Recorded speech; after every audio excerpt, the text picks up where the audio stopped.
Welcome to the Stop Overdrinking and Start Living podcast, where high-achieving, goal-oriented rebel women come to learn how to live a vibrant and fulfilling life without requiring alcohol to get through it. No labels, no judgments, no saying you'll never drink again. Just real proven methods to help you stop rebelling against yourself with alcohol so you can drink less and do more. I'm your host, Angela Mascenik. Let's dig in.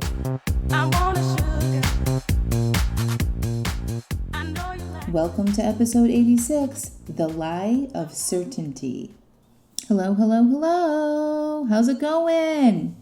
Guys, can you believe that it's mid-August? Mid to late August. We are here. My kids started their first week of school online. I just happened to be at the beach and had a week's vacation scheduled for the last week of summer vacation for my kids. I had this scheduled like 6 months ago, and then the pandemic happened, and then the school system changed their school calendar, and they bumped up our start to school a week early. And I could have canceled this trip because we would have been back to school in person, and I decided to hang on to it because there were no guarantees that my kids are going back to school.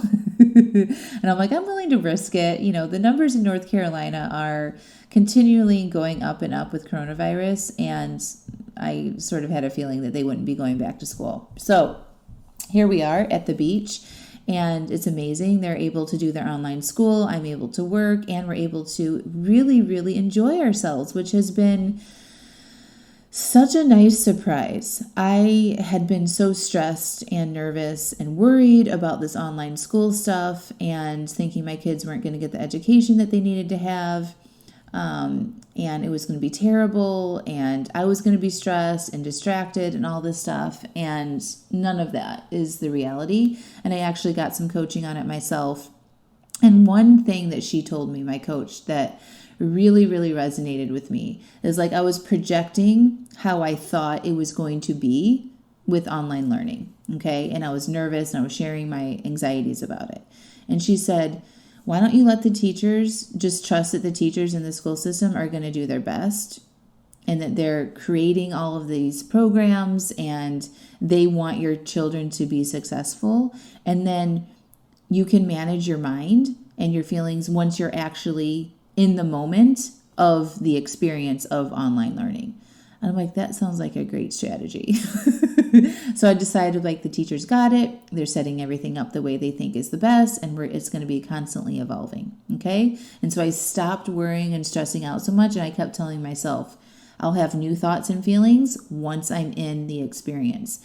And sure as shit, here we are. I'm in the experience now. And my thoughts are like, this is amazing. Anything is possible.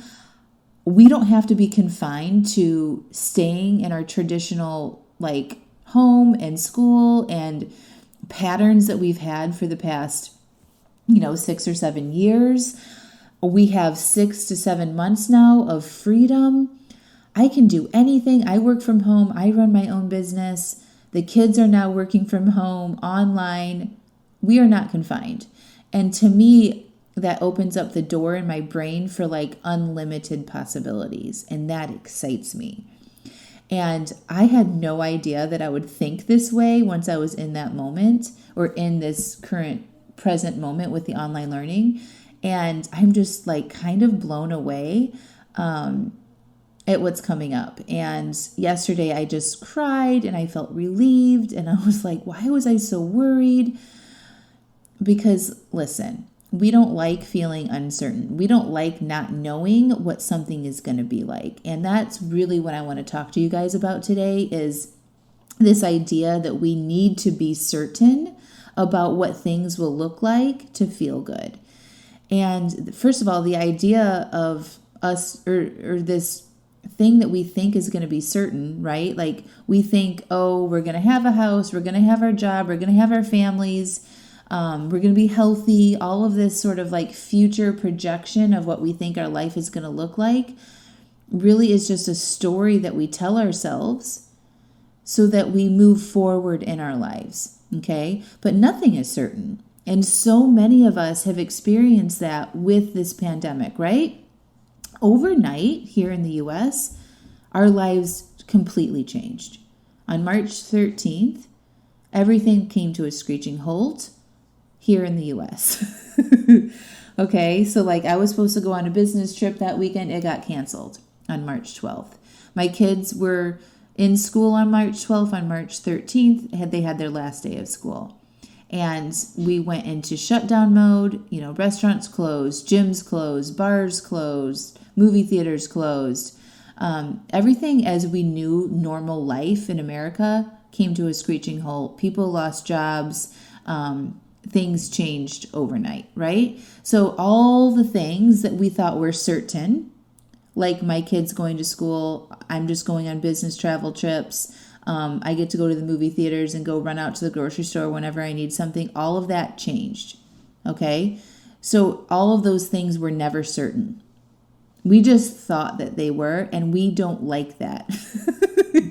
We don't like uncertainty. It feels really uncomfortable because we don't know what's going to happen, right? And human beings like to know. They like to think about the future and dream about what is possible and have goals and work on things to achieve the life that they want to live, okay? So we like that. Uncertainty feels uncertain. And when we feel that way, we're not taking actions that move us forward or help us evolve to our next level, okay?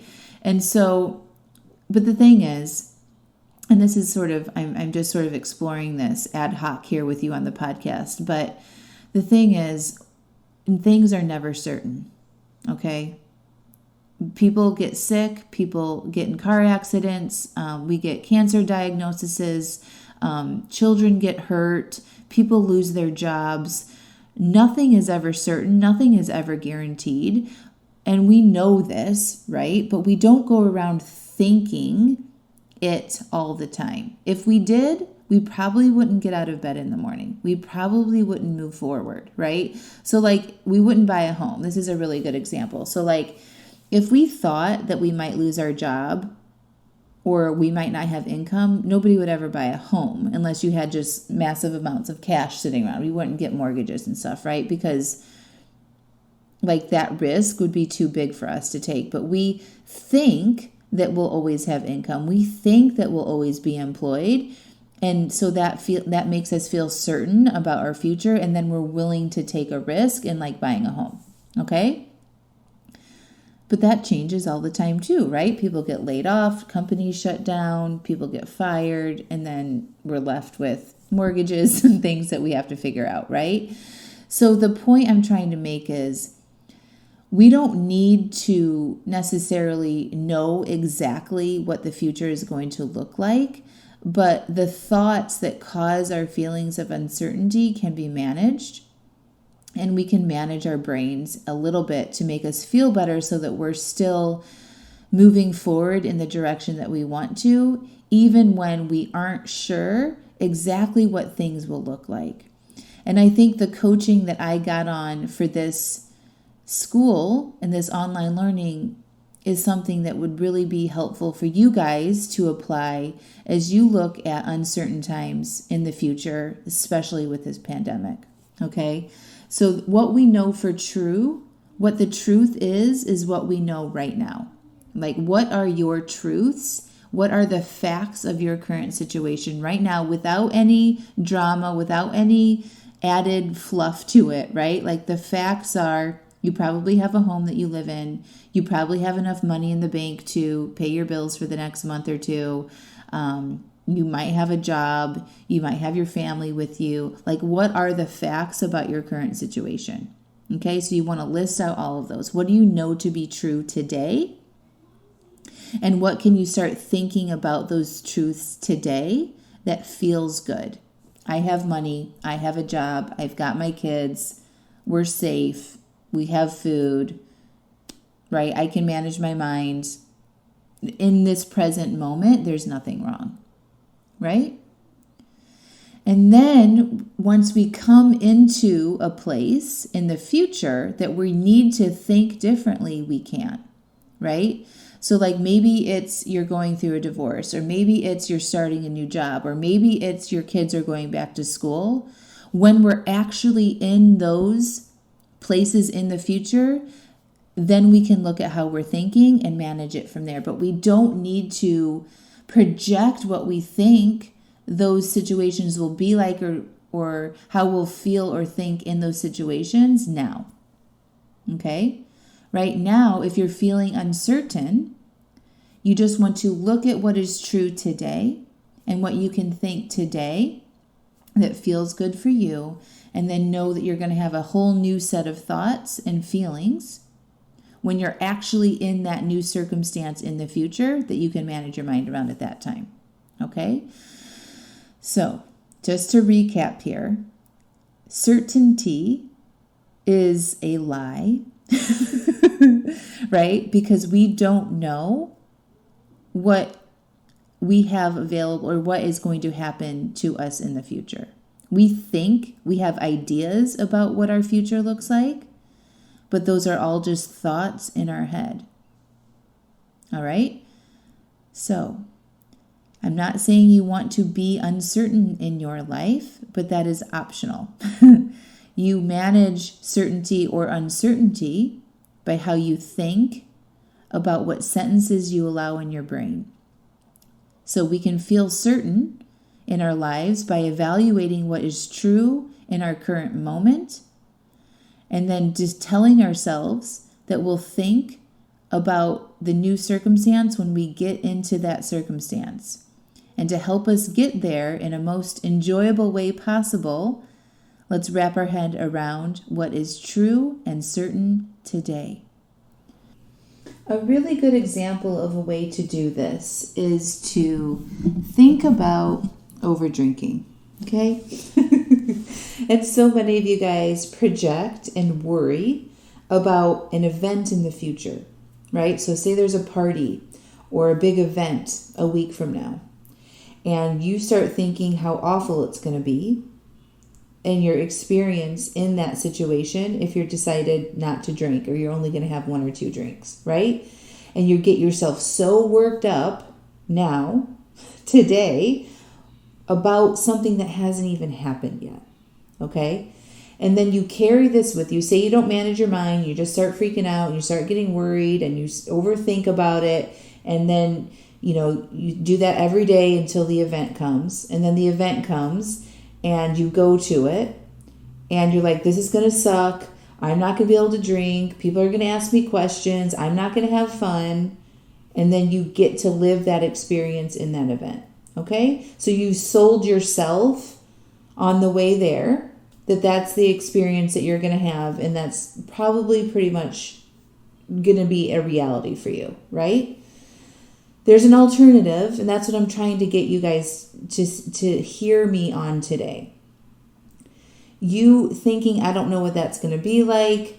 It's going to suck, blah, blah, blah. You're projecting, you're uncertain of what your experience of not drinking or drinking significantly less will be like, right? Or you could decide to think, today I'm not drinking. Today I'm comfortable. Today I have no drinks on my plan. How can I make today the best possible? And then when I need to worry about my thoughts and what I'm feeling, I'll do that at the time of the event. And you stop thinking about that event that you're worried about until you actually get into the event and know that you can manage your mind around that then. Okay? So what I recommend for my clients to do is just to focus on their goals for today. What is on their drink plan for the next 24 hours? How do they want to show up today? What do they want to feel like today that will get them closer to their goals? And to think about what the person who doesn't overdrink thinks about. The person that doesn't overdrink doesn't project that a future social situation is going to be hard or terrible, that they're not going to be drinking, right? They don't even think about what they're going to be drinking 5 days before the event, right? Like they're thinking about their job or their kids or their family or like any other aspect of their lives besides worried what their experience is going to be like when they get there with alcohol, right? And then when you get to the day of the event, then we can look at what you're thinking and feeling, right? And then we can manage our minds around it. But it does absolutely no good to worry about that and feel uncertain about what you're feeling, your experience is going to be like now. You guys following me? So manage your mind. Decide what you want to think about today, what you show up and do today and think and feel today, and how that will contribute to your goals in your future. And then when you're in the experience of whether it's a party or a social situation or a new job or your kids are going back to school, know that you're going to have a whole new set of thoughts and feelings that you'll get to experience in that moment. And you just might be surprised about how amazing those thoughts and feelings will be when you're actually in that situation. All right, my friends, I hope you have a fantastic week. If you want to explore joining me in my small group coaching program, Stop Overdrinking and Start Living, I highly recommend that you request a call and get on my calendar. The spots are going like hotcakes. Women are wanting to finally put this to rest. They realize now that we are well into the pandemic and things are probably not going to be changing anytime soon. And they don't want to numb out and get into a deeper issue with alcohol that is completely optional during this pandemic, and they want to keep moving forward and solve this issue permanently. So we are changing things up. We are making goals. We are slaying them. We are drinking less. We are feeling better. We are losing weight, and we are not doing this alone. And if you join my program, you will change your relationship with alcohol along with many other things in your life, and I would love to see you there. So click the link in the show notes to request a call with me. And only do that if you are ready to go now, though. I'm not going to be giving you any more free advice on these calls. We are going to be making a decision if you are a good fit for the program, and we're going to be making that decision on that call. So if you're ready and you want me to be my coach, let's do it. I love you guys so much. Bye.